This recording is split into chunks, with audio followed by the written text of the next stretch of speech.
बिस्मिल्लाहिर्रहमानिर्रहीम। अस्सलाम वालेकुम। हकीकत टीवी साइंस एंड हेल्थ में खुश आमदीद। इस वक्त की सबसे बड़ी डेवलपमेंट आ रही है स्वीडन से, और वो जो डेवलपमेंट है आप जानते हैं, ये जो बदबख्त है आपकी स्क्रीन पर आ रहा है सलमान मोमी का, जो जाहिर सी बात है इस पर इस्टेब्लिश हुआ था कि ये इजराइल के लिए काम करता रहा है, इसका लिंक बड़ा मुसाद के साथ है, और इस बदबख्त ने कुरान पाक को जलाने की जो बेहुरमती की थी, उसके बाद इस वक्त की जो डेवलपमेंट सामने है इसको मार दिया गया है। ये ऐसे में टिकटॉक पर लाइव स्ट्रीम बना रहा था और इसको गोली मार दी गई है।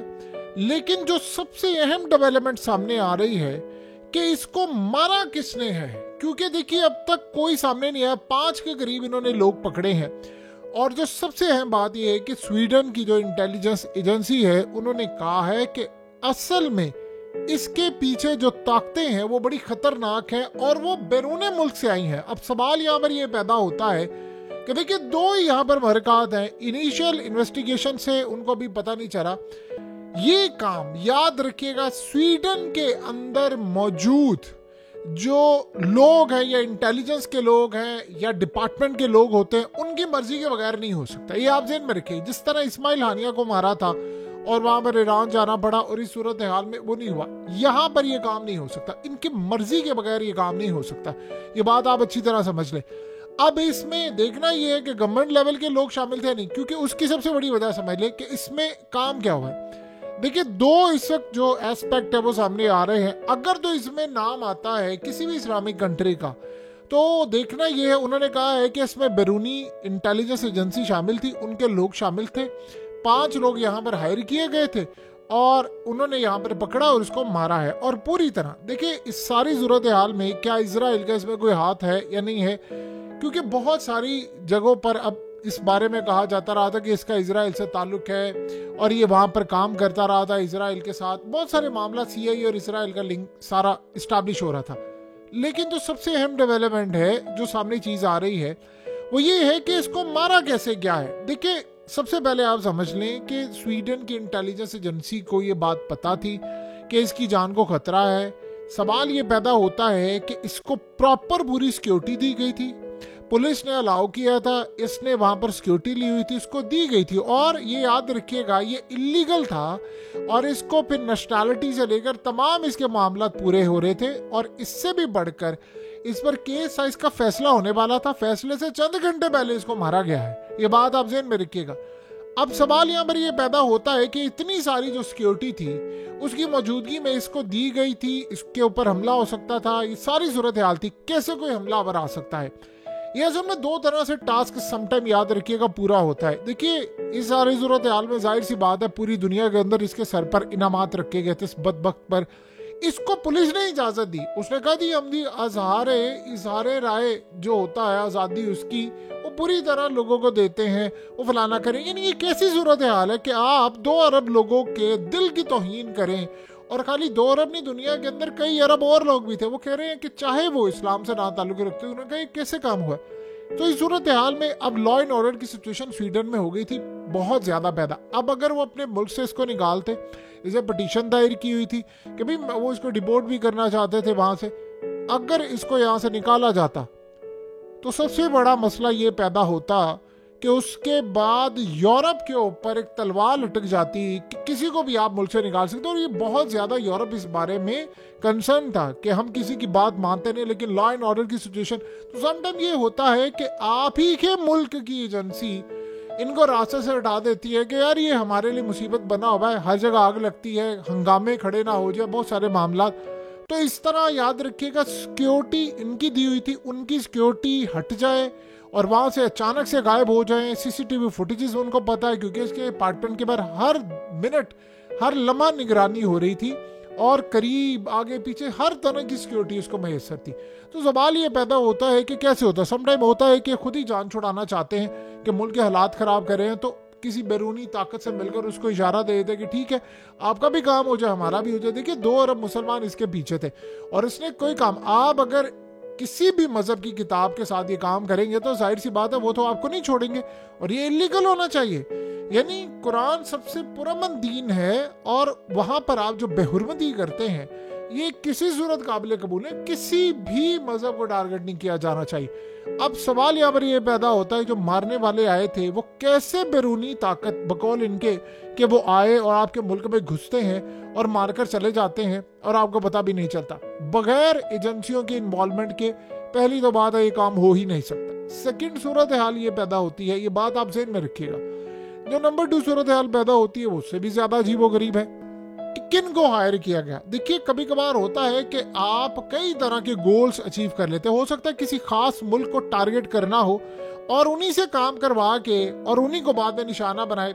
हो सकता है कोई ईरान हो सकता है कोई इस्लामिक कंट्री हो, या किसी और को ये निशाना बनाने के लिए टास्क दिया गया हो कि ताकि हमारे यहाँ से इनकी जान भी छूट जाए और बाद में हम उनको टारगेट भी कर सके। अब दूसरी सूरत हाल ये ज़हन में रखिएगा कि ट्रम्प के आने के बाद आप सबको पता है कि उसने खास तौर पर जितने इलीगल आ रहे हैं उनको बाहर निकालना है। अब ये आवाज उठ रही है कि यूरोप के अंदर से भी इनको भी निकाला जाए। तो इस सूरत हाल के अंदर आप गौर करें कि अगर लेट से ऐसा केस निकलता है कि जिसमें पता ये चले कि जी जो इलीगल आने वाले हैं या बैरून मुल्क से आने वाले, चाहे वो मुसलमान है कोई और, उन्होंने मारा है, तो ये सारे का सारा रुख उनकी जानिब हो जाएगा कि हमारे मुल्कों में आते हैं, हमला करते हैं और तबाह कर देते हैं, सुकून बर्बाद करते हैं, जान भी छुड़ा ली। और दूसरी सूरत हाल ये है कि नाम भी लगा दिया। ये असल में सारी सूरत हाल होती है। और आप इमेजिन करें कि अगर ये सारे सिनेरियो होते हैं, इसको परफॉर्म करने वाले कौन से लोग हैं? क्या इस सारी सूरत हाल में हमें नहीं पता कि मुसाद ने ईरान के अंदर ईरानी के लोग हायर करके और उन्हीं से इस्माइल हानिया को मरवा दिया था? क्या हमें नहीं पता कि इसराइल ने खास तौर पर जो मुखबिर थे उनके, वो हिजबुल्लाह के अंदर मौजूद थे, वो ईरान के अंदर मौजूद थे, उन्हीं के थ्रू सारा काम करके इनके लोगों को मारा?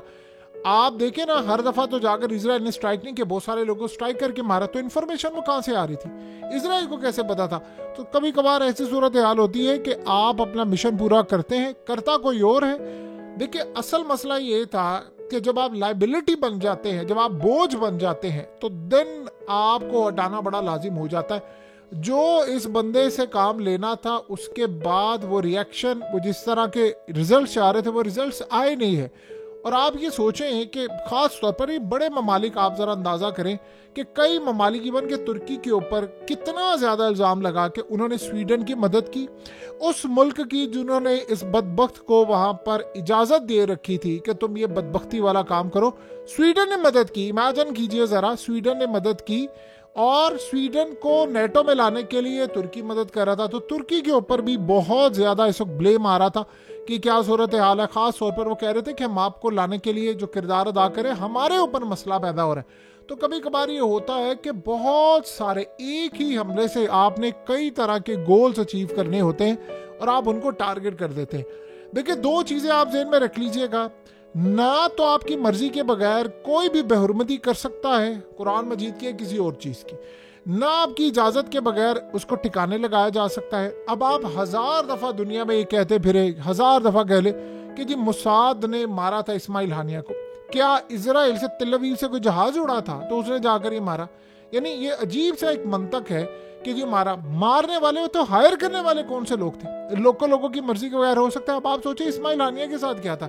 जिन लोगों ने इस्माइल हानिया को मारा, उन्होंने, आप ये सोचें कि उसके रूम का एसी खराब हुआ, वो किसी और कमरे में शिफ्ट हुए, फौरी तौर पर इमीडिएटली किसी को बुलाकर उसका एसी ठीक किया गया, वो नए कमरे में चला गया था, लेकिन उसको वापस उधर रखवाया। क्यों रखवाया था उसको उधर? किसको जल्दी थी कि नहीं आज ये काम होना है? अब आप यहाँ से अंदाजा लगा सकते हैं कि कितने बड़े लेवल तक लोग मिले थे। आपके लिए क्या मसला है? आप सिंपल सा उन लोगों को पकड़ लें, खास तौर पर जिन्होंने एसी रिपेयर करवाया, जिन्होंने इस्माइल हानिया को दूसरे कमरे में शिफ्ट नहीं होने दिया। और उससे भी ज्यादा अजीब बात है कि ये जो ईंट के अंदर या किसी जगह पर ये बारूद बम और ये डिवाइस लगी हुई थी, आप अंदाजा करेंगे कि वो 2-2.5 महीने पहले की लगी हुई थी। तो यानी अगर जो डिवाइस लगा सकता है इजराइल, क्या वो एक एक चीज मॉनिटर नहीं कर सकता? तो उसकी अप्रोच कहाँ तक है? क्या इन जैसों को ठिकाने नहीं लगाया जा सकता? तो इस तरह के जो बहुत सारे जो मामलात हैं वो आपको आने वाले वक्त में पता चलेंगे। लेकिन एक बात आप ज़हन में रखिएगा कि इस दफा इस बंदे को रास्ते से हटाकर एक तीर से कई शिकार किए गए हैं। ये जब चाहे उसको रुख मोड़ जाए, मुसलमानों पर लगा दें, इजराइल से अपने गेन हासिल कर ले। इलीगल जो वहाँ से लोग आते थे, इमिग्रेंट या माइग्रेंट, जितने भी लोग हैं, आप उनके लिए काम कर लें। आप कह जी हमने उनकी राह हमवार नहीं करनी, आप कुछ भी कर सकते हैं। कोई भी कानून बना सकते हैं उसकी आड़ के अंदर। सो इस सारी सूरत हाल में वो कह रहे हैं कि हम इन्वेस्टिगेट कर रहे हैं, और उसके बाद आप ज़हन में रखिएगा इसके बाद बड़ा क्रैकडाउन भी हो सकता है। सो आप कोई भी हमला होता है, सिक्योरिटी गायब होना, कैमरे बंद हो जाना, अचानक से फुटेज गायब हो जाना, लोगों का अंदर चले जाना, ये कैसे मुमकिन है?